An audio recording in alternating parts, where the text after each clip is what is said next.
Hoy está con nosotros en San Telmo Business School don Pedro Baños. Don Pedro Baños lo conoce todo el mundo y es probablemente el más importante experto en geoestrategia y geopolítica y geoeconomía en España. Y le voy a hacer una única pregunta a don Pedro. Le voy a hacer la pregunta, dicen algunos, muchos, que esta pandemia ha sido tan transformadora que después de ella nada será igual. Es decir, que va a dejar huellas profundas, algunas en forma de cicatriz y otras de embellecimiento, no lo sé. La pregunta es, ¿cómo crees tú que va a impactar o está impactando en el mundo desde el punto de vista geopolítico, desde el punto de vista económico y desde el punto de vista social? Sé que esto es para 3 horas, pero te lo voy a pedir que lo hagas en un máximo de 15 minutos. Pues don Fernando, muchísimas gracias por invitarme. Pues efectivamente hay muchas tendencias que se venían manifestando desde hacía tiempo y que claramente se están materializando y se van a consolidar, se van a quedar con nosotros. Y no lo digo yo, recientemente en la cumbre de Davos, celebrada virtualmente este año a finales de enero, el secretario general del Partido Comunista Chino, Xi Jinping, lo dijo claramente. Dice, piensen ustedes que a partir de ahora hemos entrado en un nuevo mundo, que no se va a parecer, o se va a parecer muy poco, al anterior, completamente diferente. Si hablamos, por ejemplo, del plano social o socioeconómico, pensemos todo lo que significa esta inmersión por buena parte de la población en el mundo virtual. Las videoconferencias, el teletrabajo, las compras online, las relaciones online, el sexo online. Porque claro, eso ha venido también para quedarse, pero para quedarse además de manera muy firme. Hay sectores que de repente han descubierto que lo pueden hacer todo telemáticamente. Recientemente me contaban distintos abogados de materias muy diferentes cómo ellos prácticamente todo lo realizan ya a distancia. El contacto con el cliente, incluso los juicios, todo lo van realizando a distancia. Pero hay muchas profesiones que exactamente igual han descubierto que lo pueden hacer desde su casa, que puede estar a muchos kilómetros de distancia de su lugar habitual de trabajo, o el que era su lugar habitual de trabajo. Por ejemplo, el periodismo. Ahora mismo hay redacciones de los principales periódicos de España, periódicos, ya no digo de los que eran digitales, de los periódicos físicos, que todavía seguían publicando en papel, que prácticamente nadie está en la redacción. Tienen, digamos, un grupo de emergencia o de servicio allí permanente, pero los demás están trabajando a mucha distancia. Claro, esto tiene ventajas, indudablemente, tiene sus ventajas. Entre otras cosas, por ejemplo, para conciliar mejor la vida familiar. Pero también tiene muchos inconvenientes, Fernando. Yo creo que a lo mejor nos han valorado en profundidad. Lo primero es que de repente aquello que era nuestro espacio íntimo, nuestro refugio, nuestro hogar, se convierte también en el lugar de trabajo. Lo hemos unificado, el trabajo y el hogar. Por otro lado, no todo el mundo tiene un buen lugar donde trabajar en su hogar, sobre todo si pensamos que ahora mismo la tendencia, sobre todo la gente más joven, es a tener casas muy pequeñas, casas en algunos casos de 40-50 metros, donde me contaba algún joven que tiene que estar trabajando, poner el ordenador encima de la tabla de planchar, porque no tiene ni siquiera escritorio. Entonces, eso por otro lado. Y luego, para mí hay algo muy importante que es un gran paralizador de la economía. Pensemos que si antes salíamos de casa, cogíamos el vehículo, cogíamos el transporte público, nos desplazamos a nuestro lugar de trabajo, tomábamos el café, comíamos en algún sitio, si viajábamos fuera pues íbamos a utilizar el avión o el tren, el hotel. De repente todo eso se ha parado. Y al final somos una cadena y antes o después nos afectará esta paralización de la economía a todos. Por otro lado, se quiera o no, cuando teletrabajamos terminamos trabajando más horas. No sé cómo lo hacemos, pero terminamos trabajando todos más horas. Y luego, muchas veces, no es lo mismo la persona que es necesaria para un trabajo físico que para un trabajo virtual. Por ejemplo, pensemos en un vendedor. Cambia notablemente el perfil que se busca. Y luego hay algo muy importante, muy importante. Resulta que esto puede generar gran sedentarismo, Fernando. ¿Y qué sucede cuando hablamos de sedentarismo? Estamos hablando de que es las enfermedades relacionadas con el sedentarismo lo que más mata en el mundo. enfermedades como puede ser la diabetes, de una persona que aunque tuviera antecedentes genéticos, de una persona que probablemente no le saliera nunca o le saliera muy tarde en los últimos momentos de su vida, o de uno con síntomas leves, al estar todo el día sin moverse de casa, o prácticamente sin moverse, a lo mejor va a salir mucho más rápido y con síntomas mucho más severos. Entonces, estamos en un momento muy crucial donde el cambio es notable, pero que efectivamente sabemos que se va a quedar también con nosotros y parece ser que de manera ya permanente. Si hablamos en el ámbito geopolítico, muy interesante. ¿De qué estábamos hablando? Básicamente de la rivalidad entre dos grandes potencias, una que ya lo era, que desde 1991 es la gran dominadora del mundo, la que había conseguido ser dueña, ama y señora de la tierra, el mar, el espacio y el ciberespacio, que era Estados Unidos, y también de la economía, como no, y de repente le surge un competidor que ya se venía apuntando también desde hace unos años, que es China. Y de repente China demuestra que es capaz de salir de la crisis mucho más rápido que el resto de los países, por ejemplo del G20 o del resto de los países más industrializados del mundo, y además con datos más que notables. Pensemos que en febrero pasado China había exportado un 155% más de lo que había exportado en febrero de 2020. Claro, es verdad, estábamos ya en la pandemia, ¿no? En febrero de 2020, pero si nos abstraemos de la pandemia, le habría exportado al menos un 20% más, cuando los demás estamos en un parón económico importante, ojo, y no sabemos todavía lo que nos queda por sufrir de este parón económico. Entonces, es verdad que ese, digamos, intento de superar a Estados Unidos por parte de China también da la impresión de que se está consolidando. También en la tierra, en el mar, en el espacio y en el ciberespacio. Pensemos, por ejemplo, todo lo que está pasando ahora mismo, la nueva carrera espacial. Si hablamos del ciberespacio, China también está adelantadísima. Pensemos en el 5G, en el 6G que también está intentando implantar, en todos sus desarrollos tecnológicos en todos los ámbitos. Pensemos que todo su sistema Beidou, el sistema de posicionamiento global, que ya tiene más satélites en órbita que el propio sistema GPS de Estados Unidos, que hasta ahora es el que utilizamos en todo el planeta. Entonces quiere decir que también es una tendencia que se venía manifestando y que se queda con nosotros. Es cierto que queda por ver todavía la reacción del mundo anglosajón en general y de Estados Unidos en particular, que pensemos que llevan 300 años este mundo anglosajón, al final dominando el mundo. Empezó el Reino Unido y le pasó el testigo a Estados Unidos. Pero claro, es que ahora le ha surgido un competidor muy importante y que, como digo, de momento se está consolidando como el ganador.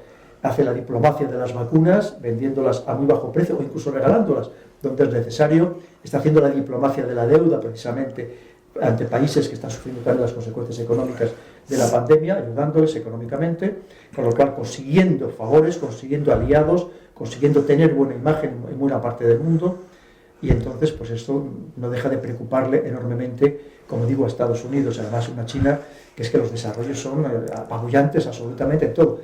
Por ejemplo, podemos hablar de algo que nos puede parecer inocente, que no lo es en absoluto, por ejemplo, los institutos Confucio, para difundir la lengua y la cultura china por todo el mundo. Todavía en 2004, China tan solo tenía un instituto Confucio en Corea del Norte. El único que tenía en todo el mundo. A día de hoy ya tiene más de 1.600 aulas e instituto Confucio en todo el mundo. Y tiene ya más delegaciones diplomáticas en todo el planeta que el propio Estados Unidos. Es decir, está avanzando como una verdadera pisonadora, Y claro, una vez más, lo que estamos viendo es que mientras a finales de año nos dijeron que China casi había crecido un 2,5, un 3%, mientras, recordemos, los demás países del G20 nos estábamos hundiendo. En el caso concreto de España, recordemos que habíamos llegado casi a perder el 12% de nuestro Producto Interior Bruto a finales de 2020. Y nos va a costarnos mucho recuperarnos, mucho. Estados Unidos, a lo mejor, como pasó con las hipotecas subprime, que también surge el problema en Estados Unidos y luego resulta que se recupera antes que Europa, que estuvimos y todavía estábamos pagando los platos rotos. Y probablemente Estados Unidos está empezando ya a recuperar, pero en Europa, que al final no sé cómo lo hacemos, que todo lo que está pasando, sea la crisis de cualquier tipo, económica, de los refugiados, de cualquier tema, parece ser que somos los grandes perjudicados. Yo no sé si por nuestra torpeza o es que el azar nos ha castigado por alguna cosa. El multilateralismo. Una de las cosas que han sucedido en los últimos años es un rebrote de los populismos, de los nacionalismos, de los individualismos Y rodeando todo esto y repercutiendo en el comercio internacional y en las organizaciones, todas ellas con origen después de la Segunda Guerra Mundial, ¿qué va a pasar con todo eso? ¿Verdaderamente estamos en un momento de disgregación, de desglobalización, o esto es un tema pasajero? Verás, ¿qué sucede? A partir de 1991, una vez que desaparece la Unión Soviética, Estados Unidos se queda en un mundo absolutamente unipolar, de dueño, amo y señor, es clarísimamente lo que probablemente no había sucedido nunca jamás a lo largo de la historia. Piensa que se queda sin enemigos. O sea, su otro gran enemigo, que era la Unión Soviética, como digo, ya no existe. Piensa que Estados Unidos, solamente su potencia naval, es superior al del resto de las armadas del mundo juntas. Claro, 800 bases terrestres desplegadas por todo el planeta. Eso le da una prepotencia muy grande.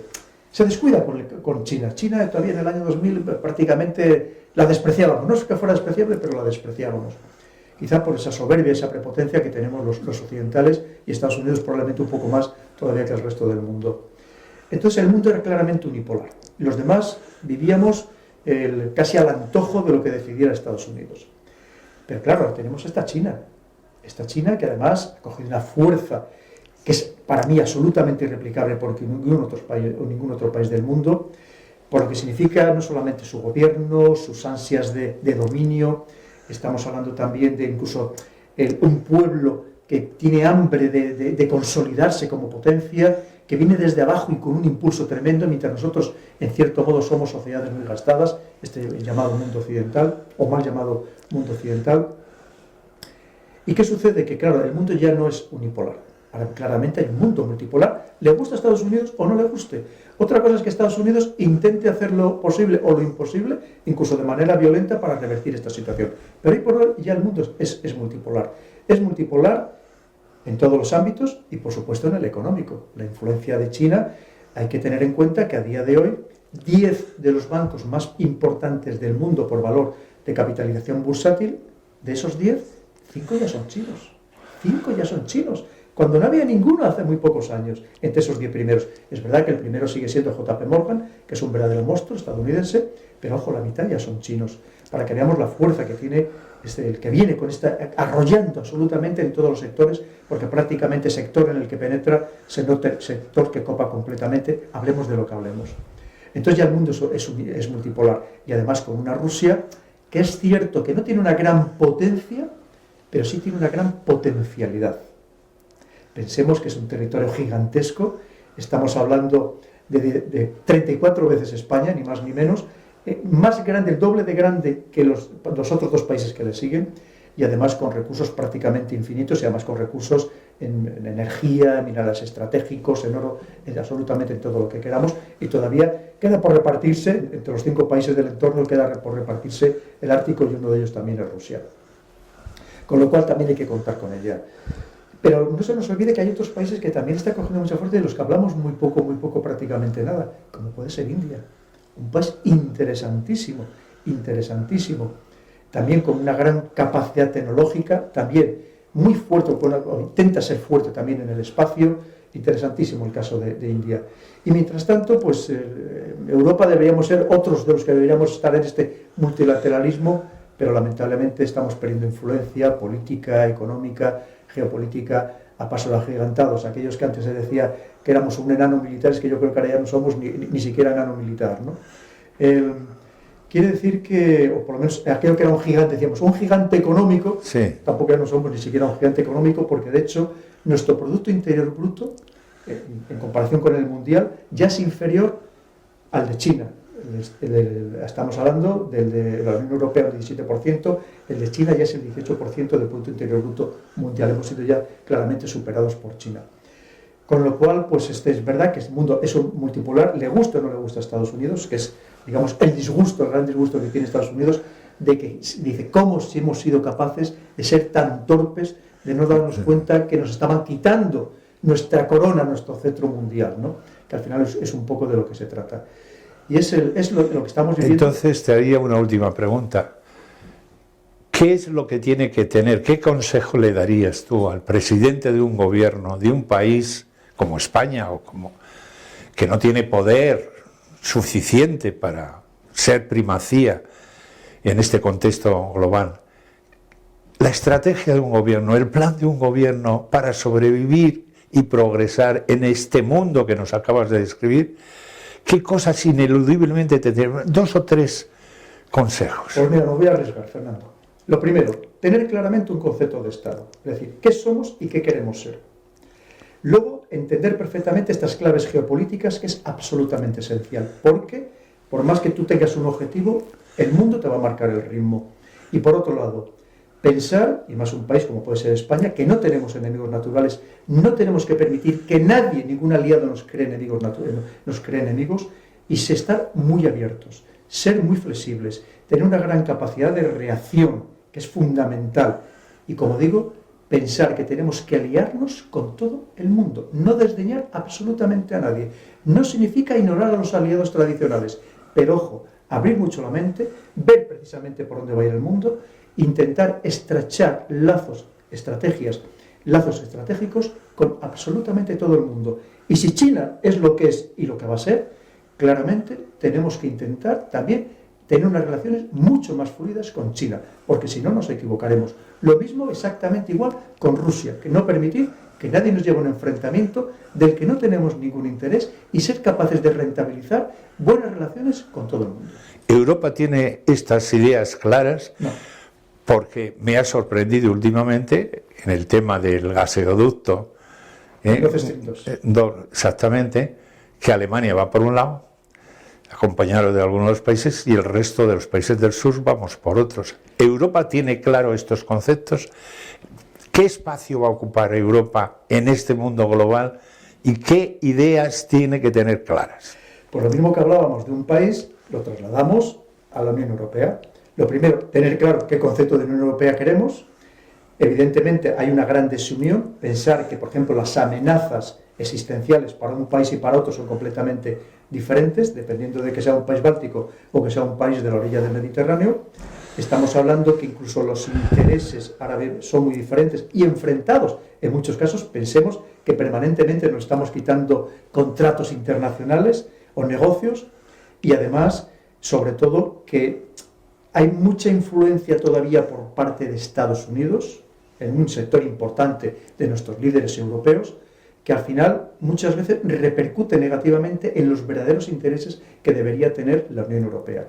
Creo que lo mismo que en el caso de una nación, deberíamos pensar y reflexionar qué es lo que verdaderamente nos interesa a Europa, y yo tengo muy claro, entre otras cosas, no permitir tampoco que nos enfrenten con una Rusia que nos vendría perfectamente bien, maravillosamente bien, estar mucho más próximos desde el punto de vista comercial y financiero, y desde luego, por supuesto, que no nos lleven nunca a una guerra por intereses de otros países, de lo que nosotros ya hemos sufrido mucho en este territorio y no necesitamos en absoluto tener más guerras. Y ya, por finalizar, importante, deberíamos aprovechar este momento de crisis, este momento tan especial de la historia, precisamente para pensar en esto, reflexionar, fortalecernos, ojo, y no debilitarnos como nos estamos debilitando, y lo vemos, por ejemplo, con el tema de las vacunas, que ya claramente cada país de la Unión Europea parece que va totalmente por libre. Pues muchas gracias, don Pedro, por esta estupenda charla que hemos tenido y por los consejos que nos has dado. Muchas gracias. Don Fernando, siempre a tu disposición y siempre aprendiendo de ti. No, hombre, aprendiendo yo de ti. Muchas gracias y hasta muy pronto. Que tenemos que comentar tu libro, El dominio de la mente. Este puede ser el tema para la próxima charla que tengamos. Perfecto.